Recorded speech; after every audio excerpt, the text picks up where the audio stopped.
Well, we knew he had been sick, and now Clarence Clemons, and this is his hit, has passed away, and some of music's elite are speaking out about the passing of Clemons. It was Bono said a few words about the E Street Band at a U2 concert on Saturday. That was Anaheim's Angel Stadium. And he's asked his audience to think about Clemons, the E Street Band, and Bruce Springsteen. He said, Clemons carried music in his lifetime. And U2, of course, will be coming this Sunday to East Lansing. But the music world mourns the passing this morning of Clarence Clemons, a friend to lots of musicians.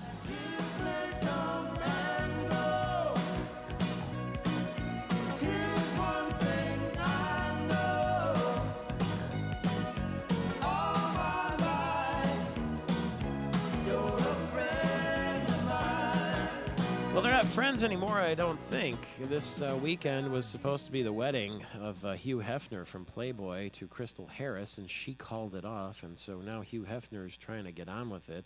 He acknowledged that life is full of surprises, and him being dumped at the altar is one of them. So instead of celebrating what would have been his third marriage, he apparently, at least he said he was going to spend Saturday night watching Runaway Bride, the Julia Roberts comedy. Sounds like there might be a little bit of stagecraft here. You know, the magazine cover that was to come out Friday, the latest issue of Playboy, was going to have his new wife, and she is on the cover, but they put a sticker over her midsection that says Runaway Bride because it was last week when she said, forget it, the wedding is off. Now, she's 25 years old, and he's 85 years old, and people were speculating, why did she call it off? Well, first of all, why were they engaged to get married in the first place? Second of all, why did she call it off? Well, there is some gossip now that more of the reason that Crystal Harris called off the wedding, one is that Hugh Hefner had 9 p.m. curfews. In other words, she had to be in a mansion by 9 o'clock. And supposedly, he wouldn't let her visit friends and family out of town. He wanted her around, and why wouldn't you? She also said she didn't feel comfortable knowing that even though she would be Mrs. Hugh Hefner, she wouldn't be the only woman in his life. But you know that when you get engaged to Hugh Hefner, don't you? I mean, they even said on that Piers Morgan show when they were on together talking about their wedding that, Hugh likes to have a lot of girls around. So anyway, maybe it's all a put-up job. Maybe it's just to get us to talk about it like we are right now. But that was to be this weekend of Hugh Hefner. We never let the birthday of a beautiful woman pass without taking note. Nicole Kidman is 44, won the Oscar for the movie The Hours, and has lots of other movies, too. So Eyes Wide Shut is one of them, Far and Away. I think isn't that the movie they shot in Dingle in Ireland? In fact, Batman Forever, Stepford Wives, Bewitched, you name it. She's in it. Happy birthday, darling, to her. Crime comes in many forms, and sometimes it turns dangerous. And that may be what happened in Pontiac. Copper thieves might be to blame for an early morning house explosion. The police chief there said he has seen similar house explosions this year, and apparently, when you steal the copper, you could cause an explosion. Bob Hedlund from Hedlund Plumbing is on the other end of our line right now. Good morning to you. Good morning, Michael Patrick. Good to be with you. Copper is that valuable that people would go and steal it right out of a house? We have had some of those. Fortunately, the situations we've had here in the Lansing area, it's been water lines that they've been stealing. I haven't heard any in Lansing as far as actual gas lines being stolen out of the house.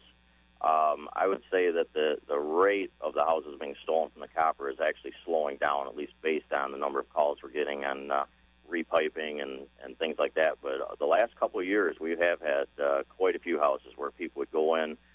Most of the time, they would turn the water off at the water meter and then cut everything out. But we have had a couple of houses where they just started cutting and they never even turned the water off. And they just let the water fly.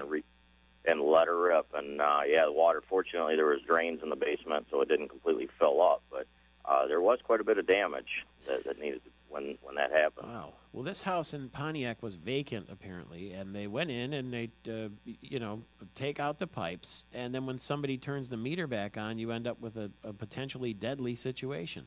Literally, you have a bomb sitting there, and that's what was happening over there. I saw the same article there in Pontiac, and I think that's what it said. 3 or 4 houses they've had in the last few weeks, and that's amazing to me that people just cut all the piping out, turn the gas back on, and literally you do have a bomb sitting there waiting for any source of ignition.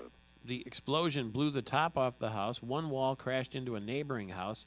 The second wall blown into the backyard, and then the roof fell down, all because somebody... How much money can you get for like an 8-foot piece of copper pipe? Talking change. Really? You could go out literally for a small section of pipe like that, pick up a few pop cans, and you'd have more than what that little section of pipe is worth. To take out a whole house, you're talking $10, if that. I mean, it's, as far as the crime for doing that, it's not even close to being worth the chance and the damage. And in your time, you get caught doing that. The legal fees, you're not even close, remotely chance taking the risk. Wow. Somebody must be very desperate if they're going to go to that degree. Very desperate, exactly. Yep. All right. Thank you very much. Bob Hedlund from Hedlund Plumbing, who is an expert on these sorts of things. And it's not, he said it's common. They take the pipes for the water, and now in this case for the gas. 9 minutes before the hour. We're going to talk a little bit later, in fact, with Michael Flanagan from the State Superintendent of Schools. Governor Snyder and the emergency manager, Roy Roberts, are going to make an announcement today about their plan to help consistently failing schools in Detroit. And we'll see what that shakes out to, what their plan is. Also, a Comstock woman accused of driving drunk with her children in the car. Kalamazoo police say she crashed into a utility pole on Portage Road.